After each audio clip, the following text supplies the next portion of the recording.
RealTime Fantasy Sports presents 5 Fantasy Takeaways. Hello, I'm Jeff Paur, Senior Editor with RealTime Fantasy Sports. Welcome to the RealTime Fantasy Sports Show.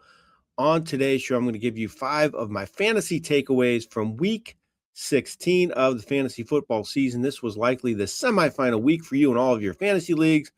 Hope you had a lot of success this week and avoided the injury bug. That's actually going to be my first takeaway for this week is I really thought injuries were the theme once again this week. Second straight week, we had a ton of injuries.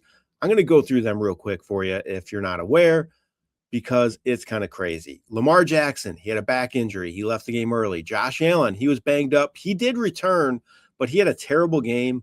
Did not help his fantasy teams at all, unfortunately. Quinshon Judkins, gruesome leg injury, unfortunately. He's done for the season. He was hurt early in that game, so he got few points for his fantasy owners. Jordan Love suffered a concussion. He left early. Gardner Minshew tore his ACL. J.J. McCarthy, he had a hand injury, knocked him out early. Teammate Jordan Mason, he hurt his ankle injury. He hurt his ankle early in the game. He was knocked out. Then Sunday night game, Travion Henderson suffered a concussion. He was out early. And Kamani Vidal of the Chargers, he had a neck injury, and he was knocked out early. So it wasn't all these players were great fantasy plays to begin with, but it has a trickle-down effect. When these quarterbacks get hurt, J.J. McCarthy, Gardner Minshew, Jordan Love, it impacts the entire offense, so it hurts your pass catchers, even hurts your running game. So it was just a bad week of injuries once again. I hate to see it at this time of the year especially, but it's fantasy football and it happens. You know, injuries are a part of this, and sometimes it's better to be lucky than good. And I think that's a case for some teams this year, unfortunately.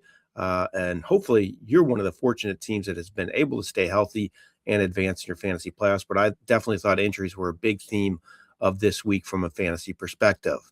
My next takeaway is Ashton Jeanty showed his huge fantasy potential in his game this week. He led the Raiders in both rushing and receiving. This is why so many people used a first-round pick on him this year. He showed why he could be an elite fantasy talent. 24 carries for 128 yards and a touchdown. He caught a 60-yard touchdown pass as well. He topped 30 fantasy points in this game. I think this guy could be huge next year if the Raiders get some help around him. If that happens, they get more competent quarterback play, maybe improve their offensive line, add some more weapons to the passing game. I think Genty's going to live up to the hype. Unfortunately, this year, I don't think he's going to quite live up to his draft capital that you spent to get him, but I think this week showed why everybody's so high on Ashton Jeanty.